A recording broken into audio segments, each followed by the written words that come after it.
का बिहार से मध्य प्रदेश और मध्य प्रदेश से लेकर गुजरात तक का पूरा कैलेंडर रेडी हो चुका है। बाबा बागेश्वर जहां जहां भी जा रहे हैं, बाबा के विरोधी और बाबा के सपोर्टर्स उनके पीछे पीछे भाग रहे हैं। बाबा बिहार से विदा ले चुके, लेकिन अब बिहार में बाबा के विरोधियों को इस बात की खोज में लग चुके हैं कि बाबा ने कितनी रेड लाइट तोड़ी, बाबा की गाड़ी का पोल्यूशन सर्टिफिकेट था या फिर नहीं था, बाबा ने कहां सीट बेल्ट नहीं पहनी, रनवे पर बाबा को देखने के लिए भीड़ कहां से आ गई। बिहार की ट्रैफिक पुलिस ने सीट बेल्ट न लगाने पर बाबा को 1000 रुपए का चालान भेज दिया है और इसीलिए अब बाबा बागेश्वर को और भी ज्यादा अलर्ट रहने की जरूरत है, क्योंकि बाबा बागेश्वर को लेकर एंटी हिंदू फोर्स अब एकदम नया कोर्स कर रही है। इस रिपोर्ट में देखिए आप।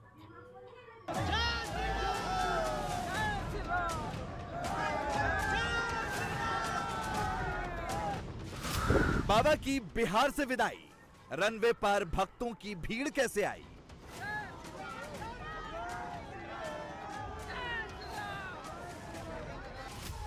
पांच दिन बाबा का दरबार, 35 लाख भक्तों ने तोड़ा रिकॉर्ड।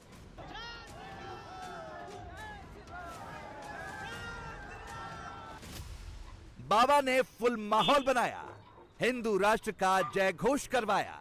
एक बात बोले, तुम लोग ऐसे ही हंसते रहना और हिंदुओं एक रहना और धर्म विरोधियों की ठटरी बारते रहना। सनातन धर्म विरोधियों की ठटरी कौन कौन बारेगा? पक्का पक्का पक्का। बिहार में बाबा से बदले का प्लान, सरकार ने कटवाया बाबा का चालान। और कोई बाबा आवा टावा आपको हम नहीं जानते। कोई कुछ बोल रहा है तो अपने मर्जी से बोल रहा है, तो सबसे कोई वैल्यू है? ऐसन मनोहर मंगल मूरत सुहावन। 5 दिन बाबा बागेश्वर ने बिहार में ऐसा सनातनी अनुष्ठान किया, हिंदुत्व और हिंदू राष्ट्र का ऐसा जय घोष करवाया। दिन हो या रात, 24 घंटे का ऐसा दरबार लगाया, इतना माहौल बनाया कि भक्तों का सैलाब पंडाल और पटना की सड़कों के बाद पटना एयरपोर्ट के रनवे पर भी दौड़ता चला आया।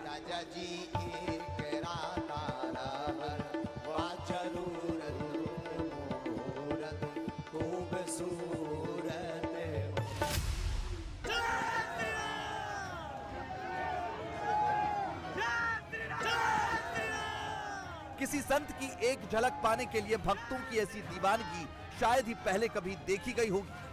ये तस्वीरें किसी सड़क या खुले मैदान की नहीं, बल्कि हाई सिक्योरिटी से लैस पटना एयरपोर्ट की है। और भक्तों का यह हुजूम कोई किराए की भीड़ नहीं, बल्कि अगली फ्लाइट पकड़ने के लिए एयरपोर्ट पहुंचे पैसेंजर्स का है। लेकिन जैसे ही इन लोगों को बाबा बागेश्वर के आने की खबर मिली, तो अपनी फ्लाइट छोड़कर तमाम पैसेंजर्स बाबा बागेश्वर की चार्टर्ड फ्लाइट को घेर कर खड़े हो गए।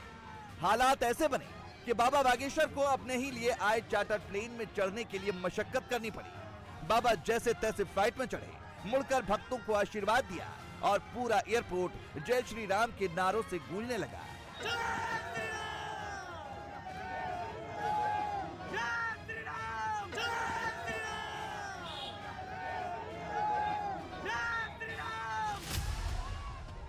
अब एयरपोर्ट में वेटिंग एरिया की इस तस्वीर को देखिए। ये एरिया रिस्ट्रिक्टेड होता है, टिकट होल्डर पैसेंजर्स ही इस एरिया में रहते हैं। लेकिन जब बाबा ने इस एरिया में एंट्री की, तो यहाँ भी उन्हें भक्तों के सैलाब में से होकर गुजरना पड़ा। हालात ये बने कि एक बार तो बाबा बागेश्वर गिरते गिरते बचे, लेकिन हैवी सिक्योरिटी में जैसे तैसे बाबा को प्लेन तक पहुंचाया गया।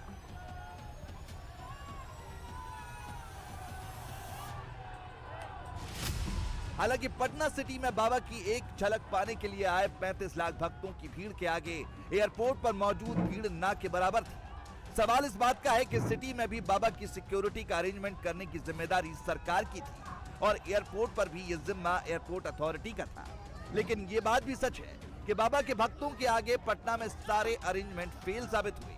जाते जाते एयरपोर्ट पर भी यही हुआ और बाबा के प्रोग्राम में बद इंतजामी का आरोप झेल रही बिहार सरकार को एयरपोर्ट अथॉरिटी पर सवाल उठाने और बीजेपी को घेरने का मौका मिल गया।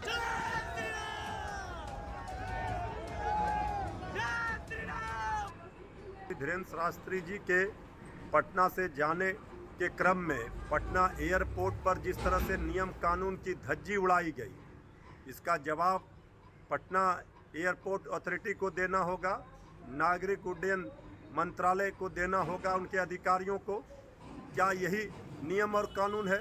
ये कौन सा नियम कानून है जिस तरह से कल प्रोटोकॉल का उल्लंघन हुआ? रनवे पर इतनी बड़ी संख्या में लोगों का हुजूम का पहुंचना, ये तो बहुत बड़ा खतरा टला, आम नागरिकों के लिए खतरा हो सकता था। इसका जवाब भारतीय जनता पार्टी को भी देना होगा और आदरणीय गृह मंत्री जी, गृह मंत्रालय के अधिकारियों को देना होगा, क्योंकि एयरपोर्ट अथॉरिटी तो केंद्र सरकार की है। बीजेपी को क्यों जवाब देना चाहिए? ठीक है, नागरिक उड्डयन मंत्रालय इसका जवाब देगा, लेकिन उनको ये कॉमन सेंस नहीं है। वहाँ तो फोर्स लगा है, अंदर में यदि भीड़ जुटा हुआ है, इसका मतलब आम नागरिक जो दिल्ली बॉम्बे जा रहे हैं वही लोग होंगे। वहाँ अंदर कैसे कोई जा सकता है? ये कॉमन सेंस की चीज़ है। यदि कॉमन सेंस नहीं है तो पता करें। क्रू मेंबर जो हैं तस्वीरों में दिख रहा है, वीडियो में, जो अभी क्या है, जो वहाँ बाबा से जो स्नेह प्यार करते हैं उन लोगों ने अपना फोटो खिंचवाया। बिहार में बाबा बागेश्वर के पोस्टर फाड़े गए, बाबा के पोस्टर्स पर कालिक पोती गई। लालू प्रसाद यादव ने कहा, कौन है बाबा? नीतीश कुमार बोले, ऐसे बाबाओं की बात की कोई वैल्यू है? और आरजेडी के प्रदेश अध्यक्ष जगदानंद सिंह ने तो बाबा को गिरफ्तार करने की सलाह तक दे डाली। ये सब क्यों हुआ? हिंदुत्व की बात करने वाले एक संत को लेकर इतना बखेड़ा खड़ा क्यों किया गया? क्यों बाबा बागेश्वर को बिहार में आरजेडी के नेता जगदानंद ने बेवकूफ, उन्मादी और दंगाई कहा? ये सब आपको समझाएंगे, लेकिन पहले जगदानंद बाबू का वो बयान आपको सुनवा देते हैं। तो कोई बाबा नहीं दिख रहा है। संविधान के खिलाफ बोलने वाले को मैं देश का दुश्मन मानता हूँ। इसलिए मैं ऐसा सम्मान कहता हूँ कि जरा भी अभी इंसानियत बची हो तो इस तरह की हरकत से उन्मादी और दंगाई लोग बाज आ जाएं, वरना भारत में खतरे लोग पैदा करते चले जा रहे हैं। गांव में केवल डुगडुगी जहां मदारी बजाता है, आधा गांव आके इकट्ठा हो जाता है। यदि उसका प्रमाण पत्र मांगो तो न पढ़ा है न लिखा है, लेकिन उसका मजाक उड़ाने वाले से लेके उसको बेवकूफ़ बनाने वाले से और स्वयं बेवकूफ़ बनने वाले लोग, इतनी तरह के लोग उसकी डुगडुगी बजाते हुए यहाँ पर इकट्ठे हो जाते हैं। भूलना नहीं चाहिए, ये भारत किसी के तोड़ने से, उन्मादियों के विवाद पैदा करने से नहीं होगा। इनकी हालत तो आडवाणी जैसा अब तक बंद कर देना चाहिए, लेकिन अफसोस इन दंगाइयों को इस बिहार में आने दिया जा रहा है और सारे लोगों को भीतर नफरत फैलाने का काम हो रहा है।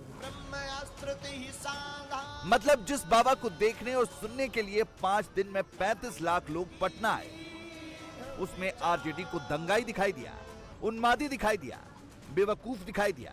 लेकिन क्यों आरजेडी के लिए बाबा वोट बैंक नहीं था, MY वाला फैक्टर भी नहीं था।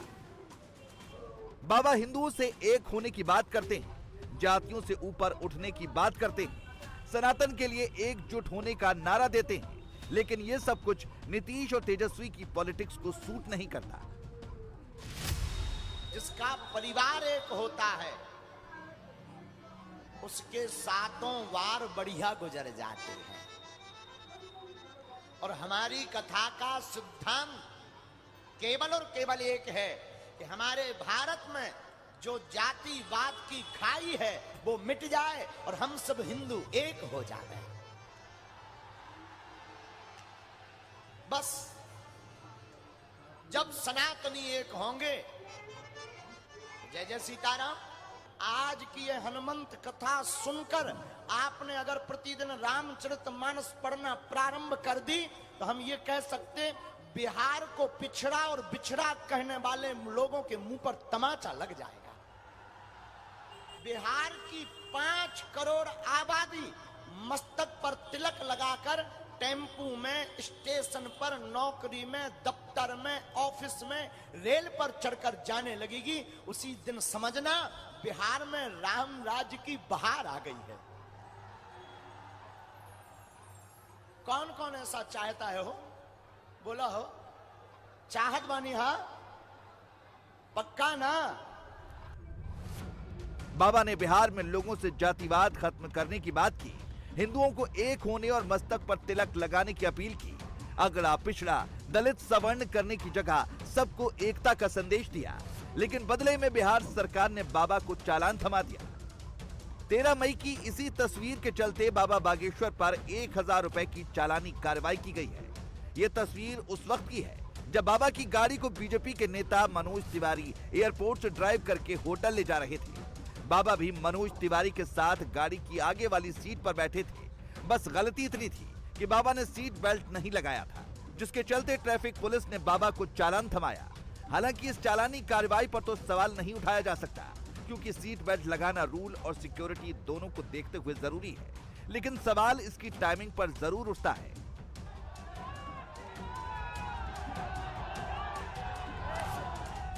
बाबा की विदाई के बाद बिहार में हिंदुत्व और सनातनी मान्यताओं को लेकर अलग ही बहस शुरू हो गई। पटना में 300 साल पुराने मंदिर को तोड़े जाने के खिलाफ गिरिराज सिंह ने मोर्चा संभाल लिया है। गिरिराज सिंह नीतीश कुमार को सनातन का विरोधी साबित करने पर अड़े हैं, लेकिन नीतीश को अपने एमवाय फैक्टर वाले वोट बैंक पर इतना कॉन्फिडेंस है कि सनातन से उन्हें कोई फर्क नहीं पड़ता। इस भारत की पहचान भारत के सनातन से है, और भारत के सनातन की पहचान दुर्गा, काली, लक्ष्मी, राम, कृष्ण, शिव से है। अगर जिस ढंग से अनाचार, दुराचार भारत के सनातनियों के साथ हो रहा है, मैं कुछ दिन पहले पॉपुलर नर्सिंग होम की गली में भाई जी के यहाँ, पप्पू भैया के यहाँ आया था। यहाँ लोगों ने कहा कि हम लोग पूरे मोहल्ले के लोगों ने यहाँ पर इसके लिए संघर्ष किया, अनशन किया, कीर्तन किया, सब कुछ किया, लेकिन हमारी मां के मंदिरों को तोड़ने की साजिश चल रहा है। मैंने कहा ये 300 साल से ऊपर मां का मंदिर है। अंग्रेजों के जमाने में भी ये मंदिर नहीं टूटा। अब ये नए अंग्रेज अगर तोड़ना चाहते हैं तो भी हम इसका विरोध करेंगे। अब कौन चीज से हमारे बारे में कहता है उसको कहने न दीजिए। मेरे खिलाफ अंड बंड कोई बोलता है तो उसको फायदा होता है, कम से कम उसको पटिया में कुछ इज्जत मिलेगा। हमरे खिलाफ बोलेगा तो सबको कुछ मिलेगा, पार्टी में फायदा, मेरे पार्टी के नेतृत्व का फायदा मिलेगा। इसलिए जो मन करे बोले, हम तो ध्यान भी नहीं देते। हमको तो कुछ आश्चर्य होता है कि सबकी क्या जरूरत है बोलने की। अरे किसी भी धर्म को मानिए, अपने ढंग से करिए, उसमें कौन रुकावट है? जो भी अपना धर्म की पूजा करे उसमें कोई किसी पर तो रुकावट तो है नहीं। लेकिन इस सब पर नामकरण करना आश्चर्य की बात है। और कहीं इधर उधर लोगों के भी में इंटरफेयर नहीं करना चाहिए, ये अलाउड है। कोई कुछ बोल रहा है तो अपने मर्जी से बोल रहा है तो सबसे कोई वैल्यू है, इसलिए सब खत्म बात है। अरे देश के संविधान को भी समझना चाहिए ना। बिहार में जेडीयू और आरजेडी दोनों ने बाबा के खिलाफ बयानबाजी की, बाबा को नीचा दिखाने की कोशिश की। अब शब्दों का इस्तेमाल भी किया गया, लेकिन नीतीश और तेजस्वी अपने ही नेताओं को बाबा का आशीर्वाद लेने से नहीं रोक पाए। खगड़िया के जेडीयू विधायक डॉक्टर संजीव कुमार बाबा की शरण में बैठे नजर आए। अनंत सिंह की पत्नी आरजेडी की विधायक नीलम सिंह ने भी बाबा से मुलाकात की और कांग्रेस के विधायक सिद्धार्थ सौरभ तो बाबा की आरती उतारते नजर आए। अब इस तस्वीर को देखिए, एमपी में कांग्रेस के प्रदेश अध्यक्ष कमलनाथ बाबा की शरण में जाते हैं। दिग्विजय सिंह के बेटे जयवर्धन सिंह बाबा बागेश्वर को अपने किले में बुलाते हैं, पूरा महल घुमाते हैं। महल से निकलने के बाद रोड शो भी करवाते हैं। लेकिन दिल्ली में बैठे कांग्रेस के नेता ट्विटर पर बाबा को मनोरंजन का पीस कहते हैं और बाबा की शरण में आने वालों को अंधभक्त बताते हैं। सवाल इस बात का है कि कांग्रेस की नेता अलका लांबा के मुताबिक क्या कांग्रेस के senior leader ex chief minister Kamalnath अंधभक्त हैं, या फिर दिग्विजय सिंह के बेटे एमपी के पूर्व मंत्री जयवर्धन सिंह अंधभक्त हैं? दरअसल प्रॉब्लम अलका लांबा की नहीं बल्कि पूरी कांग्रेस पार्टी की है। कांग्रेस बाबा को लेकर फुल कंफ्यूजन में है। उसे ये बात समझ में नहीं आ रही कि बाबा की तारीफ करनी है या फिर बाबा को टारगेट करना है, क्योंकि इस वक्त बाबा के पास एक बड़ा वोट बैंक है और सामने है एमपी का इलेक्शन, जहां कांग्रेस और बीजेपी दोनों बाबा को सेट करके चल रहे हैं। तो एक तरफ बाबा बागेश्वर के बिहार दौरे को लेकर सियासत जोरों पर है, तो दूसरी तरफ बाबा बागेश्वर इस वक्त मध्य प्रदेश में है। मध्य प्रदेश के सागर में बाबा बागेश्वर का दिव्य दरबार चल रहा है। भक्तों की भारी भीड़ है, बाबा की कथा चल रही है। बिहार की तरह सागर में भी बाबा के भक्तों का सैलाब देखने के लिए मिल रहा है। बाबा के दरबार में शामिल होने के लिए दूर दराज से लोग यहां पर पहुंच रहे हैं। बाबा बागेश्वर का दरबार सागर की सुर्खी विधानसभा में है। बिहार में जहां नीतीश सरकार बाबा बागेश्वर का विरोध कर रही थी, वहीं मध्य प्रदेश में शिवराज सरकार के मंत्री खुद बाबा के इस प्रोग्राम को करा रहे हैं। बीजेपी के कई नेता पहले भी बाबा के दरबार में अपनी हाजिरी लगा चुके हैं। दिल्ली बीजेपी के नेता मनोज तिवारी भी कई बार बाबा बागेश्वर के साथ नजर आए हैं। तो गोविंद सिंह राजपूत सुर्खी विधानसभा में बाबा बागेश्वर धाम की ये कथा करा रहे हैं। पहले भी वो बाबा बागेश्वर धाम की कथा सुर्खी विधानसभा में करा चुके हैं और इसको लेकर विवादों में भी वो घिरे थे, लेकिन अब एक बार फिर बाबा बागेश्वर की यहां पर कथा हो रही है। माना यह जा रहा है कि बीजेपी के कई बड़े नेता इस कथा में शामिल हो सकते हैं। इंडिया टीवी हर वक्त